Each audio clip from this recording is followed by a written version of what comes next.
जरा सोचो, एक ऐसा ब्रांड जो एप्पल, JBL, सोनी जैसे ग्लोबल जायंट्स के बीच सिर्फ कुछ ही सालों में इंडिया का फर्स्ट वीरेबल ब्रांड बन गया, जिसका प्रोडक्ट आपने कभी ना कभी तो जरूर ही यूज किया होगा। कॉलेज के हॉस्टल में, जिम के ट्रेडमिल पर रनिंग करते हुए या फिर मेट्रो में सफर करते हुए। दैट्स राइट, बोट, एक इंडियन स्टार्टअप जिसका नाम आज 10,000 करोड़ से ज्यादा वैल्यूएशन वाले कंपनी के साथ लिस्टेड है। लेकिन ये सक्सेस कोई मैजिक नहीं थी, ये रिजल्ट थी एक केयरफुली प्लान्ड मार्केटिंग स्ट्रेटजी, एक सॉलिड प्रोडक्ट पोजीशंस और एक deep understanding of Indian consumers का। आगे इस वीडियो में देखने वाले हैं कि वो कौन सी स्ट्रेटजीज थी जिसने आज स्टूडेंट से लेकर प्रोफेशनल सभी का दिल जीत लिया है। कैसे हार्दिक पांड्या, कियारा आडवाणी जैसे स्टार्स के फेम का यूज करके अपने ब्रांड को बड़ा बनाया, जिसने बड़े ब्रांड को बीट करके 1000 से 5000 प्राइस वाले सेगमेंट में अपनी जगह पक्की की, जिससे अब खुद वो ब्रांड बीट नहीं कर पा रही है। और सबसे बड़ा सवाल, क्या बोट अपना IPO 2025 में ही ला रहा है या फिर नहीं? Let's begin. पिछले 10 सालों में अगर किसी इंडियन टेक लाइफस्टाइल ब्रांड ने सबसे ज्यादा लाइमलाइट ग्रैब किया है तो वो है बोट। सिर्फ एक अफोर्डेबल ईयरफोन्स ब्रांड से शुरुआत करने के बाद आज बोट का एनुअल रेवेन्यू 3000 करोड़ से भी ज्यादा पहुंच गया है, और वैल्यूएशन वो तो स्टार्टअप से यूनिकॉर्न बन चुका है, अप्रॉक्स 10,800 करोड़ का।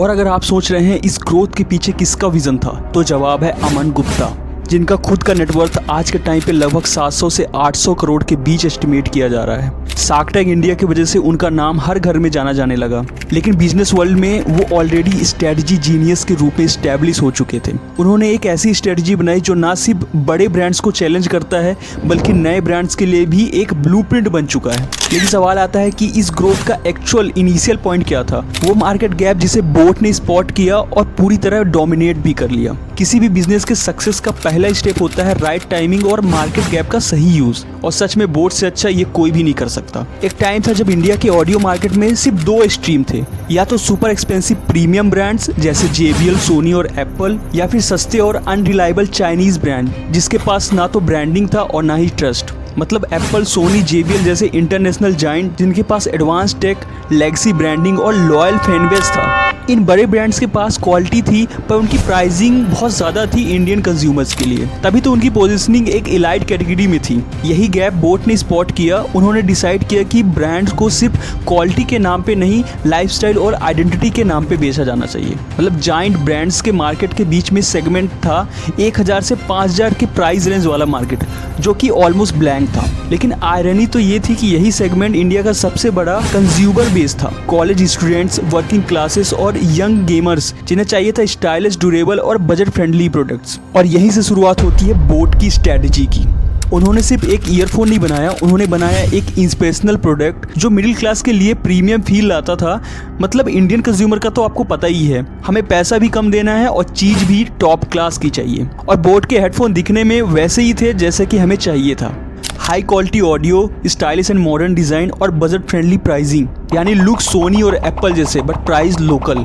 और इसी स्ट्रेटजी ने बोट को बना दिया यूथ का हीरो ब्रांड। 2025 तक अगर किसी इंडियन ब्रांड ने ये प्रूव किया है कि ब्रांडिंग सही हो तो प्रोडक्ट का परसेप्शन ग्लोबल लेवल का हो सकता है, तो वो था बोट। क्योंकि बोट ने समझा कि सक्सेसफुल ब्रांडिंग सिर्फ क्वालिटी के बेस पे नहीं बल्कि लाइफस्टाइल और आइडेंटिटी के इमोशंस पे दिखता है, और उन्होंने वही किया। उन्होंने यूज किया हार्दिक पांड्या की बोल्ड पर्सनालिटी, कियारा आडवाणी का चार्म और कार्तिक आर्यन की यूथ अपील, और बना दिया एक narrative, boAt is not just a tech, it's your vibe. ये वही वक्त था जब इंडिया में जेंजी और मिलेनियल्स अपने टेक प्रोडक्ट को फैशन एक्सेसरीज की तरह देखने लगे थे, और बोट ने इसी इमोशंस को स्मार्टली टैप किया।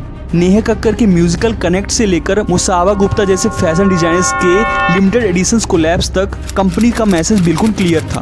Boat is cool, boat is Indian, boat is you. और इन सब का रिजल्ट क्या निकला? लोग 200 से 300 एक्स्ट्रा सिर्फ ब्रांड के वाइब के लिए पे करने लगे। बोट एक इंस्पिरेशनल ब्रांड बन गया, और सिर्फ सेलिब्रिटीज ब्रांडिंग ही कंपनी को 100 करोड़ से ज्यादा एक्स्ट्रा रेवेन्यू कमा कर दिया। मतलब तुम खुद ही सोचो, अगर किसी कंपनी का रेवेन्यू 100 करोड़ रुपए आए, क्या उसमें से 5 करोड़ या 10 करोड़ रुपए किसी सेलिब्रिटीज को दे देना कौन सी बड़ी बात है? बोट ने एक और चीज समझी, आज का कंज्यूमर शोरूम्स नहीं स्मार्टफोन से ही शॉपिंग करने लग पड़ा है, और इसी इंसाइट ने उन्हें बनाया एक डिजिटल फर्स्ट ब्रांड। उन्होंने ट्रेडिशनल ऑफलाइन रिटेल मॉडल को अवॉइड किया जिसमें रेंट, स्टाफ और लॉजिस्टिक का हैवी कॉस्ट आता है, और सीधा टैप किया ऑनलाइन डिस्ट्रीब्यूशंस के पावर को। Amazon, फ्लिपकार्ट, मिंत्रा जैसे मेजर प्लेटफॉर्म पर बोट की प्रेजेंस इतनी स्ट्रांग थी कि हर दूसरा कस्टमर इन्हीं ब्रांड्स को प्रेफर करने लगा। साथ ही उन्होंने सोशल मीडिया इन्फ्लुएंसर का इंटेलिजेंस यूज किया और super fast delivery, authenticate reviews और स्मूथ रिटर्न पॉलिसीज ने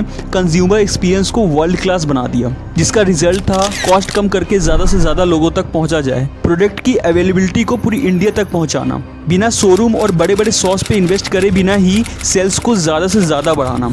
आज भी बोट के मेजर सेल्स ऑनलाइन चैनल्स के थ्रू ही होते हैं और यही मॉडल उनकी कॉस्ट एफिशिएंसी और प्रोफाइल मार्जिन का कोर रीज़न भी है। अब बात करते हैं सबसे एविएटेड अपडेट की, बोट के आईपीओ के बारे में। बोट 2025 के Q3 या Q4 तक अपना इनिशियल पब्लिक ऑफरिंग यानी कि आईपीओ लॉन्च करने का प्लान बना रहा है। ये अनाउंसमेंट ऑलरेडी CEBI फिलिंग के इनिशियल स्टेज तक पहुंच चुका है। इस आईपीओ का expected fund raise approximately 2000 crore तक का हो सकता है। इस आईपीओ से कंपनी का मेजर गोल है डेट फ्री होना, R&D और टेक में इन्वेस्ट करना, स्पेशली मिडिल ईस्ट और साउथ ईस्ट एशिया मार्केट में अपना ग्लोबल एक्सपेंशन पे फोकस करना। पब्लिक इन्वेस्टर्स के लिए ये एक रेयर मौका होगा मास ब्रांड्स में इन्वेस्ट करने का, जो इंडियन स्टार्टअप्स की सक्सेस का एक सैंबल बन चुका है। बोट के आईपीओ का मार्केट में इम्पैक्ट काफ़ी अच्छा हो सकता है। अगर लिस्टिंग स्ट्रांग हुई तो ये इंडियन D2C इकोसिस्टम के लिए एक माइलस्टोन बन सकता है। यूथ सेंट्रिक ब्रांड्स के लिए एक नया फंडिंग रेवेन्यू ओपन होगा और ये सिग्नल होगा कि इंडिया से world class lifestyle tech brands निकल सकता है।